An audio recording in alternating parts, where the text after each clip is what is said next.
Here we go. You are live.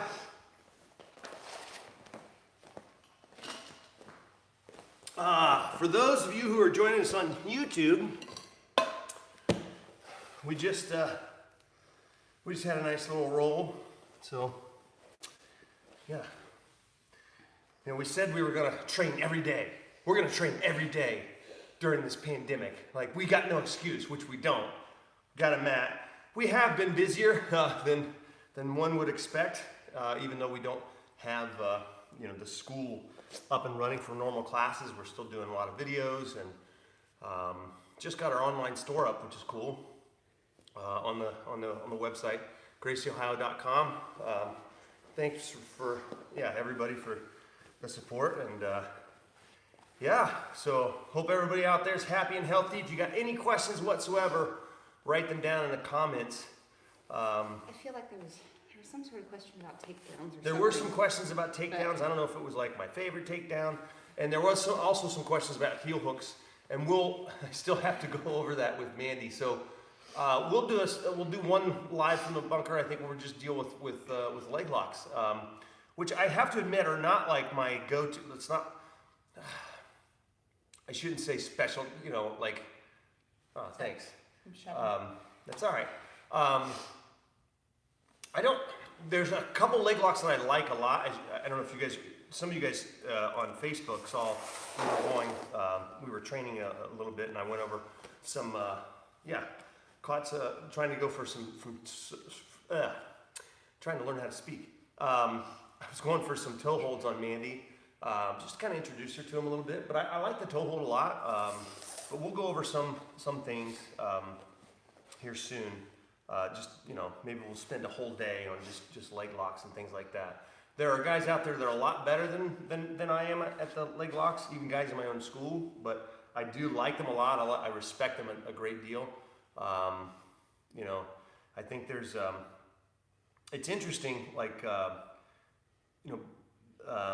in the IBJJF, they don't allow reaping, what they call reaping. I'll briefly show that. Basically anything in a guard position that turns the knee inward like this, okay? So if my leg comes across like this and it bends her knee this way. Now there's a lot of complicated rules to it, which I think a lot of them are kind of silly and unnecessary. That never used to be a rule early on, and I don't know when or why it became a thing, as far as the history of how the rules developed. But I think a lot of the best leg lock attacks are from that position where you're able to bend the knee inward that way. So a lot of the foot locks that I learned, though, go to the outside. So there's a ton of leg locks and opportunities to attack the legs. I think the one thing to be mindful of is that, I respect them obviously, and obviously we train them and teach them at the academy, but I like to put them in, I think, in their proper place in the overall spectrum of just fighting in general. And I would say that if you're dropping back for a leg lock in a street fight, either things went kind of south. I mean, you want to take what's available, right? So if that's what's available and you can do it safely without getting beat up, I think you certainly can. I think you can definitely. But that's what I would keep in mind. Any type of setups or things that you're looking to do as far as leg locks are concerned, I would always consider the street applicability of it, right? Can the guy kick me from here?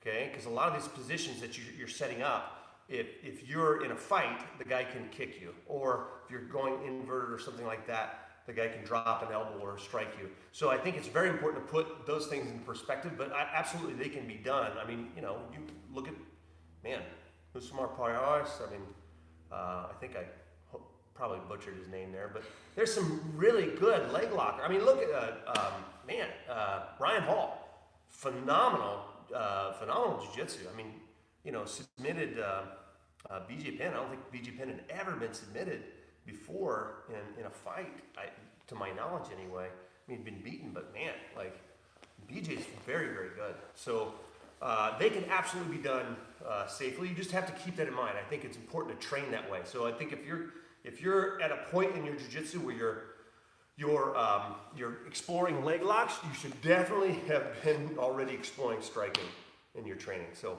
that's my 2 cents. All right. We got Gil, looks like. Gil. Watching from Brazil right now. Right on. Thanks for joining us, Mr. Souza. Okay. Okay. Stephen wants to know, just a general question. During quarantine, is it recommended that I go out at least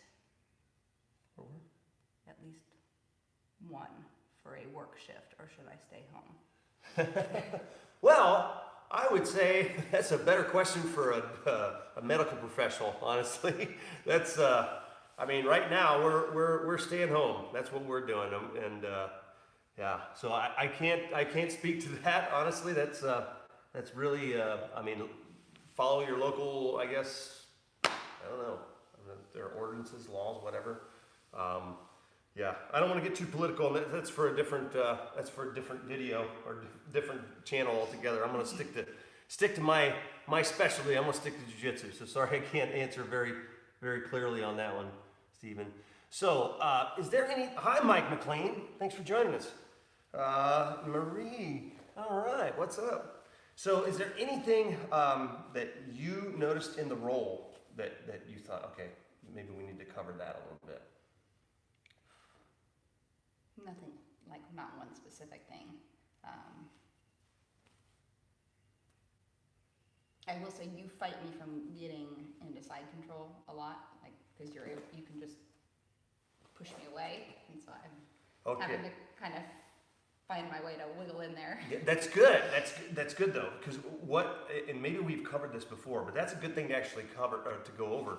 How to deal with frames, because when you get past my legs, a lot of times what happens is I'm pretty good at framing, right? I mean, I've relied on that a lot, and I think I went over. There's actually a video on our YouTube channel here that's called Wax On, Wax Off. It's the side control framing, I'll call it system. It's very simple, but keep in mind that frames, when you're talking about the arms, are only temporary. And you have to use those frames in order to get your legs back into the game. That's really what it's all about on the bottom. You want to get your legs between you and your opponent, okay? So that's the only good position on the bottom, really, is just to be able to get to your guard, okay? So what I want to do, a lot of times if I'm stuck in side control, I need to make space or occupy the space when they start to attack to make the frames. But if I look in reverse order, if she gets past my guard, let's say, I can't remember exactly how you passed, but you got past my guard here like this. Yeah. Let's fit in this direction. Okay? What I'm doing is I'm framing, I'm already taking out that space. She got past the legs, but she hasn't quite solidified side control yet. So I want to make those frames and utilize those to get myself back into the guard, okay? So a frame can be this, but if it slips past that, now the structure in the frame is from my shoulder to my elbow, okay? So the forearm is really just there to help keep that frame in its place, all right? Now, there's a lot of weakness here, okay? So the strength from a frame really is born through the hips, okay? And just utilizing structure. So my arms can only do so much, even with her weight, okay? My arms can only do so much. Now, right now, I can hold you up, put all your weight on me. But you're not moving, right? You're just kind of there. Now, shake your body a little bit.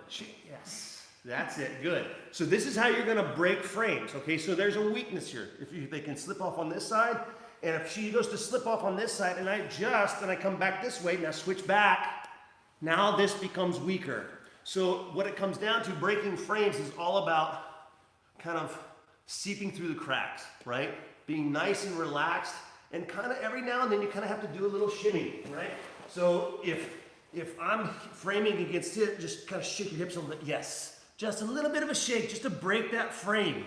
And the more disruptive you are, the harder it is for that person on top to make that connection. So you're breaking the connection. So I have a connection with my frame and I move off of that. But if she's able to break that connection by shifting and changing her weight distribution, right, that's where you're going to end up passing. And there's a lot of opportunity to submit off the frame. Okay, I don't know if we went over this before. Okay, so it's one of my favorite arm locks. I'm not able to catch it on her anymore because she's getting smarter. Okay, but one of my favorite arm locks is from this stack pass. I love the stack pass. I go for it anytime I'm able to because it doesn't require a lot of speed or flexibility or anything. You know what I mean? You don't have to move fast here. You can take your time when you're in her position. Okay, as long as you do everything right, you keep your base. But at a certain point in the pass, I have to recognize as the person on the bottom that I've lost it. Okay, and she's beating me. So she starts to come up, starts to stack. I block here like this, and I move my hips, and then I re-guard like this. Okay, so this basic movement is really, we've been working on that a lot. It's a very simple, very basic guard retention movement. Also have that on our YouTube channel. You can check that out. But there's an opportunity. There's more of an opportunity right in that one spot. Do you remember the arm lock? Don't remember. I'm going to do it to you. Okay. So in the same kind of idea here, like of shifting and adjusting when the frame's going in place. So if I'm here like this and they frame against my hip, I can feel it. Okay. So she's got the frame against the hip. What I'm going to do is, as I'm passing here like this, I'm going to shift this leg in and I pass the leg over. I hold on to the collar here, and now I'm going to squeeze my elbow here to my side for the arm lock, okay? So I'm really sliding my body in, and as I'm doing that, the arm slips off, and I catch it right in my armpit. Now, if the arm comes out, I grab the wrist, and I finish there. You want to try that? Sure. So, let's have you do this. Yes, here we go. This will work. So here, now come up on your toes. Now shoot your right leg, yes. Like throw your hips in and throw the leg over the head right away. Yes, that's it. There you go. Good. And be careful because this comes on really tight, really quick. So next time, hold on to the collar so it keeps you from falling away so much. And so what you're going to do is as I come here like this, you're going to shoot the hips in. Boom, that's it, pass. Yes, very good. One of my favorite arm locks because it's a little sneaky. That's an opportunity. And I think she likes me on this side.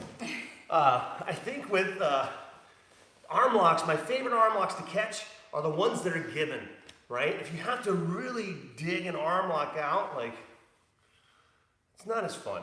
It's always more fun to capture the moment. And that's one of those opportunities right there. I really like that one a lot. So,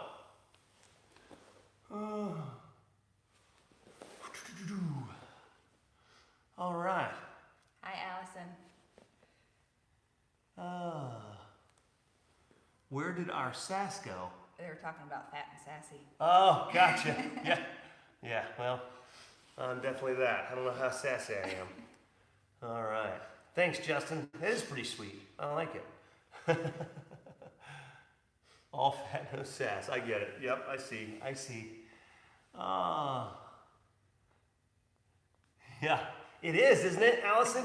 Allison says, okay, I'm just going to say it's freaking awesome to see women doing some freaking cool jiu-jitsu, people.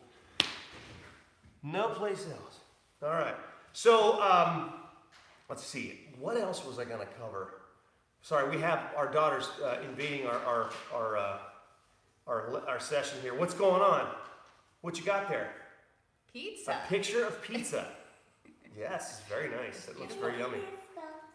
You did spell pizza. You did spell pizza. Great job. Want to say hi to Facebook and YouTube world? Hi. Say hello. They can't see you. Gotta come over here. Come over here. Bend down. Say hello. This is Zaylee. This is our 6-year-old. Yeah. She likes being tickled. Sort of. All right. Okay, can you make sure you shut the door for me? Go draw me some more pictures. Okay. All right. We're missing you too, Allison. All right. So if we don't have any other questions, let's see. You train punchbox from the guard. Is this similar to Gracie combatives? Very similar, actually. Hi, Doug. How you doing, buddy? Very similar to the Gracie combatives. Like it's all Gracie Jiu-Jitsu. I learned from Helson, and they all learned from Elio. You know what I mean? So obviously there are some differences. There are some slight differences. But what is most similar is the philosophy. Right? the people who really stick to Ayla Gracie's philosophy. And yes, there are definitely, there's things that I learned from Hickson as far as punch blocking goes that are slightly different than what I've seen that Helson shows. They all know the same things, but they may focus on something slightly different. And what I will say is that, I've never seen anybody with Helson's level of capability of defending in the guard. Like his and of course, man, they're all good. And I'm sure somebody's going to say, yes, of course, I'm slightly biased because he's my instructor, but man, it is also incredible. And I've never seen anybody touch his face. It's really remarkable. So a lot of it is very similar. In the combatives, I think what they focus mostly on from the white to blue belt, and it's the same for us. We focus on the same thing as well. Is basically our first objective is to teach the student how to not get hit. So understanding what the person needs to effectively strike us and robbing them of that. Most simple concept is really the distance management. If they're too far away, they can't reach me. If they're too close, they don't have the space or the distance needed to do the most damage. So safest place is all the way out, far away, and next safest place is all the way in, very close. So, and that's where you're gonna have the most amount of control. As far as the punch block goes, what we try to do is first teach them how to not get hit, and then eventually, how can I use this position as I stay safe? Now, how can I make them uncomfortable? Which would include striking them. So there are some effective strikes, extremely effective strikes that we've only, that I've only seen really in Jiu-Jitsu because of the positions they're used in. And some of those things Helson really, really shined at. I mean, some of the stuff that he taught us was just incredible. I can't share all that stuff because I think he would be. I'll let him spread that information. Some of the really, really not so. Yeah, I'll focus more on how not to get hit on the Facebook and YouTube. In the classroom, though, we teach all those things. So, but yes, very, very similar. I will say though, there's a couple ways of doing this, but one of my favorite submission setups is from the punch block scenario. Now you could do it without the striking, but it works better when the person is trying to strike. It's kind of like I think Heron and Hinner would call this like stage 1.5 or 1.5. I just call it not getting hit. Okay, so I'm off to the side, my elbow and my knee are together. I'm hiding my head. So this helps protect my ribs, but I'm focusing on holding the posture down. Oh, I got this little hook to hold on. That's kind of nice. Look at that. All right. So I'm holding the posture down, and as I hold the head and I control the arm on the same side my head is on. Okay. Now she's got a free arm, but it's not posing much of a threat to me right now because my ribs are protected, my head's protected, but nonetheless she's going to still try to strike with that. So I can slide this arm down my shin. My foot is in the hip. This leg stays tight on the back. Now I'm not as focused now as much on defending the headbutt because of the hip control. What I'm doing with my body and where my feet and my legs are now. So this leg's tight across her back. This foot's in the hip. This knee is out and it's angling down towards the floor. I'm sliding down to the wrist. So when I slide down to the hand, I'm grabbing 3 fingers. This is the best grip here, is to hold 3 fingers around the actual hand and just these 2, the thumb and the forefinger, around the actual wrist. Here it's easier for her to rotate her hand. When I slide down here, it gives me some control, harder for her to rotate. Now what really controls the grip is not just holding tight here, but the push and the pull. So once I'm here, I know my shins are really sharp, so it's not very, very fun here. Now I can strike her, okay? And I use this position a lot. Now, if somebody is bigger and stronger and they start to come over top with that arm, like they're gonna try to bring this arm over top and punch me, what I'm gonna do is I'm gonna go with it. I push the wrist, I kick the leg up, I reach, pull it into my chest, scoot the hips out, and now we're gonna finish the Kimura here. So you can definitely do that in just regular sparring without strikes. The problem here is that she's not gonna try to strike me. She's gonna try to bind this leg up and try to trap my foot. So if you bind my leg up, now kick this leg back and trap my foot underneath of your hip. Yes, now bring this knee to the floor. Yes, good. Now she can come over top, right? And now my foot's stuck, okay? So might not work the same when you're sparring just without strikes, but from a punch block scenario, you can have your favorite spot. From a punch block scenario, that one works really, really well. I like that one quite a bit. I think I've already done that one too. So yes, long story short, Mr. Steve, thanks for the question. All right, let's see. All right, let's see.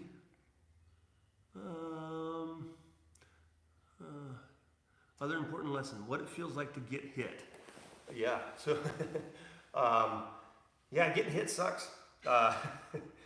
You know, I had, yeah, I mean, for the most part, when we would train back in the day, they didn't have, MMA gloves didn't exist at the time, really. I mean, I think there might have been some, like, Taekwondo type of gloves where they had the, like, open hand, but it was difficult to open your hand and grab and things like that. So most of the time when we trained with strikes, we would simulate headbutts, simulate elbows, and kicks. Obviously, we had to use the control, but we would use open hand slaps, so we would slap a lot. And so, but we did that training quite a bit. And I think at the beginning, it was very, very helpful. When I first started training, I didn't realize that there was actually competitions. I trained for like at least a year before I found out there were actually Jiu-Jitsu competitions where you didn't strike. I just thought you trained for the fight, and then at some point you fought. Like that was just how it goes, you know? Open hand, I mean, you know, is still very, very safe. The biggest reason that we utilize the MMA training gloves now, even in our most basic classes, the first classes you come to at our academy, you're going to learn how to defend against strikes. So to do it effectively, you got to have somebody with gloves who's trying to strike you. Now, we're not trying to take each other's heads off. It's just to let them know where they're open. So I don't know if I have some handy. I've got some gloves over there, but the MMA training gloves are nice because they have the full padding here, and you can open your hand. You can still grab and things like that. So we didn't have those back in the day, and obviously they're a little bit constricting. But the nice thing about it, the biggest difference is that you run less of a risk of poking somebody in the eye. And there's a definite difference in the feeling of this with padding on than this. And this is important to make sure that, when you're training jiu-jitsu, that right there is the most important thing to be able to identify. Like, oh, that's a tap, right? So I think that's I don't think it has as much to do with, I think you can still maintain a good amount of control without the gloves and just use slaps, but I think that's the best thing about wearing MMA sparring gloves is that you can still grab, you can still do the striking, but that's a separate thing, because sometimes people get, oh, I thought you were trying to slap me in the ribs, right? And they're choking out. So Ernie wants to know what the giant killer is, but Doug was asking what we were just showing, how do you recover guard to free your foot? Oh. When I had your foot. Got you. Okay. So, good. Let's go over that. The giant killer, I'm not sure what you're referring to. I think that might be in the Cambatas. I think that might be here and in Hinner. You'd have to look that one up. I'm not sure exactly what variation they actually talk about. I've heard that terminology before, but I'm not sure. Let's see. So let's go over that real quick.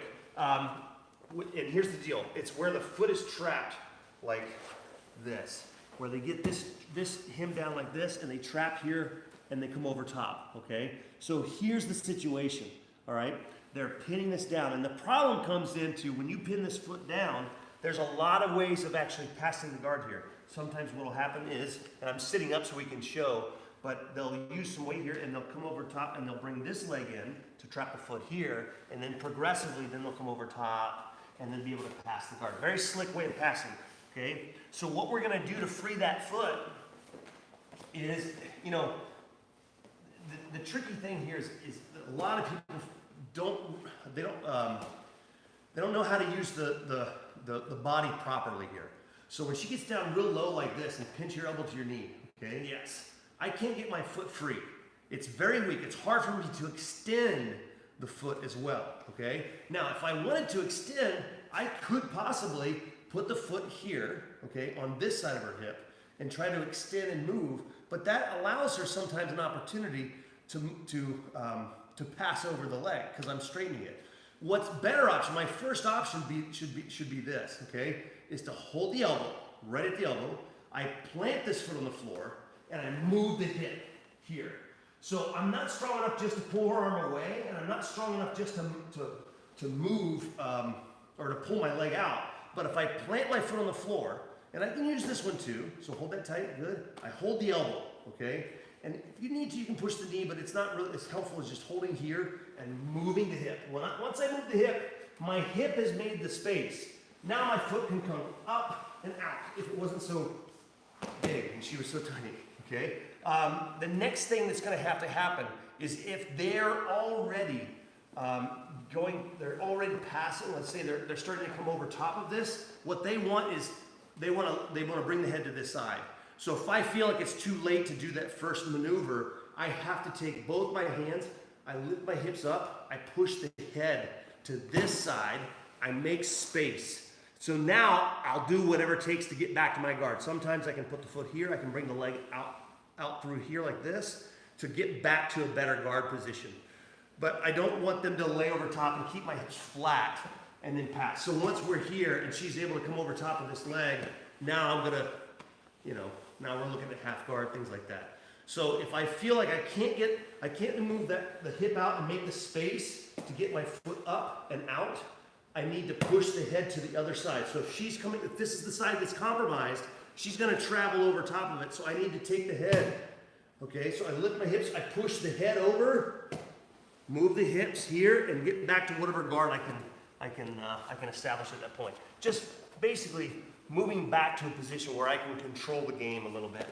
All right. Okay. Forced triangle and combatives. Jimmy, you'll have to show that move. I'm not sure what the terminology is, but I'm sure I've seen it. I just don't want to butcher it. So that's, yeah.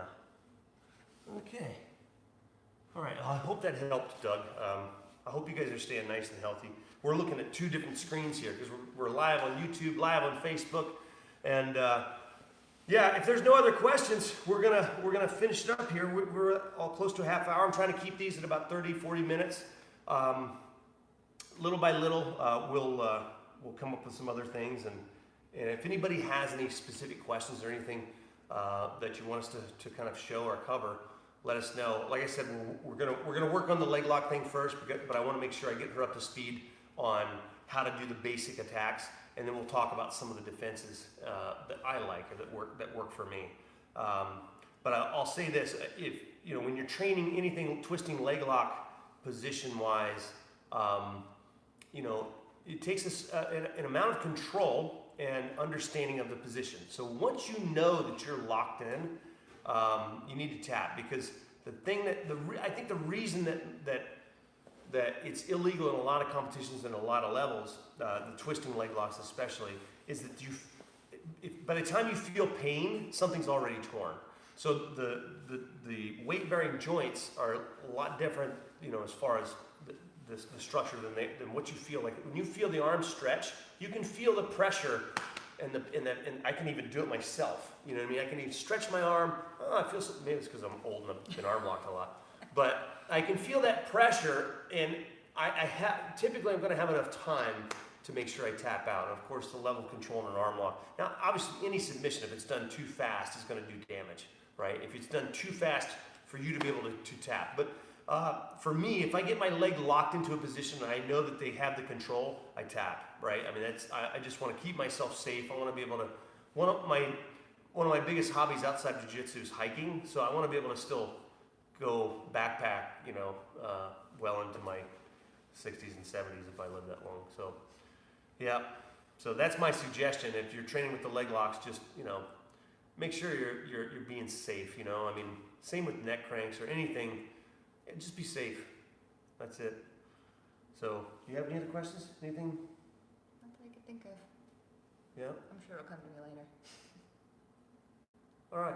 I'm gonna show one grip break before we go. And that's it. Just one. It's super simple. But when the person has the sleeve control like this, it's good control, okay? But if I come in the side like this and I do that, now I have control of her, okay? Very simple, but a lot of people don't know that and don't use it. So come under, just like this. So I come here, and then hard for you to hold on, right? Sorry, okay? Yeah. Yes. Be safe when Now, you do that too. If I have smaller hands, Yeah. will it still work? Yeah. So go this Nope, way? under. Under. Yes, now push. Yes. You see how, so very similar to like the wrist grab defense. Mm-hmm. Bend your elbow to me, right? So don't think so hook here like this. So don't think so much about pushing my hand off, bend your elbow to my elbow. Yes, good. Just keep that structure nice and strong, like you're pushing with your palm. So come under, good, that's it. There you go. Now push, yes. Yeah. I'm trying to hold tight. That's not very smart, but watch again, come under. Yes, good. Now you can grab however you want. You can go 2-on-1 or whatever, right? Make sense? Mm-hmm. Thanks, guys. Y'all take care.